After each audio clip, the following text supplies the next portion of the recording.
Fellow citizens, good day.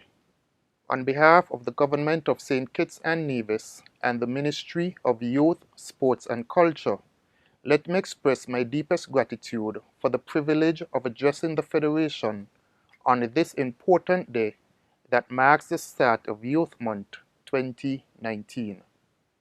Today is a distinct honor because I call the youth to reaffirm their values and commitments, to hold them against what is expected, and to see how they are measuring up to what our forebears envisioned for future generations.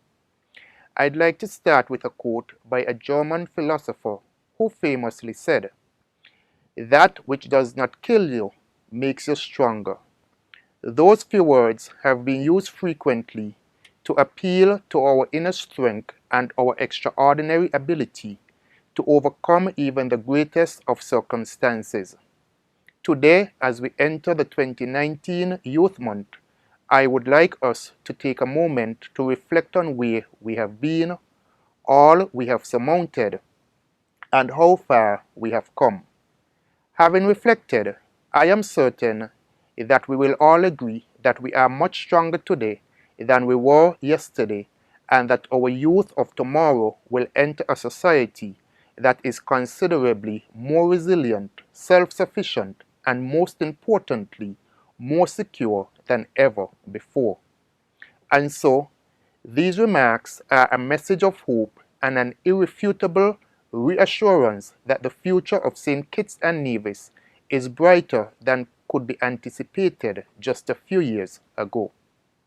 I must note, however, that this optimistic outlook is the result of concerted efforts across government ministries and decisive, deliberate actions by the Ministry of Youth, Sports and Culture. The ministry, after consummately assessing the dynamic environments impacting the youth, strategized and redoubled its effort to provide programming for the ultimate purpose of improving the lives and livelihoods of this important segment of our society. The ministry utilized every lever at its disposal to develop and empower our youth and to ensure that they had access to quality trainings, entrepreneurship, and travel opportunities, as well as opportunities to be heard and be engaged in consequential policy discussions.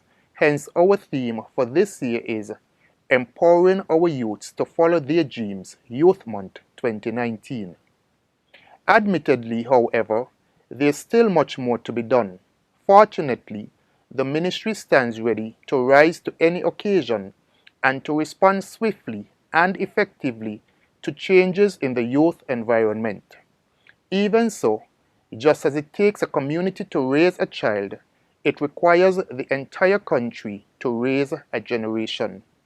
Therefore, I call on everyone to continue to support youth work and young people simply because it's our civic responsibility and our God's given duty.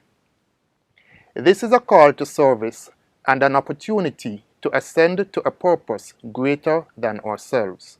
Also, I want to commend the efforts of those who have already answered the call and encourage you to never grow weary of this patriotic duty. At the same time, I would like to remind our youth that the opportunities presently afforded to you did not just suddenly materialize out of nowhere. In many cases, tremendous sacrifices were made by past and present generations, and in other cases, large sums of money were invested so that you could be better off today than you were yesterday. I urge you, therefore, to take a moment to consider the sacrifices made on your behalf, and I implore you to show gratitude, appreciation, and to pay that price forward to those who will come after you. At this juncture, I want to recognize our courageous young entrepreneurs for their significant contributions to the country and to the economy. You chose to lead by example with hope and not fear, and I utterly encourage you to continue to follow your conviction rather than what is rational. Often, it is rational thinking that tells us that our dreams are impossible, but you listened to your hearts and believed in yourselves. For the aspiring entrepreneurs, challenge yourselves and be passionate about the things that you care about. Take risk when you know that the reward would be worth it. Face your fears by believing in yourselves. Surround yourselves with good company, knowing that eagles do not fly with pigeons. And finally, take the actions necessary to make your dreams a reality. To each and every young person, I take pleasure in reminding you that destiny demands that you become men and women of earnest mind, that you are prepared for action and fit to bear responsibilities. Therefore, I entreat you to be wise and to consider what would be the result of leading a life of lesser purpose. Take time to pause on the threshold of your life and weigh your responsibilities, your opportunities, and your possibilities. You are called to a higher destiny, but will only get there by pursuing the path of morally correct behavior, honor, safety, and success. Please do not become mere wrecks of humanity because of indulgence in unlawful habits or any other activity that does not advance your higher purpose. Instead, shine your light wherever you go and let the world know that you are not a person of indecision or someone who is easily swayed by the persuasions of undesirable associates. As I bring my presentation to a close, I would like to turn my attention to the role of the parents in the development and success of the youth. In particular, I want to touch on the profound impact that the words we choose and the things we say have on them. Words have the power to bring us down and to lift us up.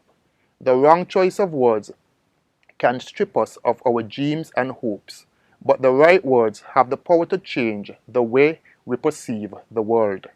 Therefore, I ask you, the parents, to be mindful that your words will influence the emotional and social development needed for your children's later success. Choose your words wisely and ensure that they align with the developmental needs of the child, that they motivate the child towards positive behavior and hold the child's interests.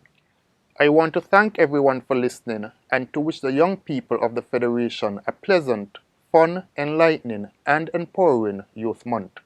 I also want to encourage you to be involved in the activities planned for you and to give your opinions on how we can make them better.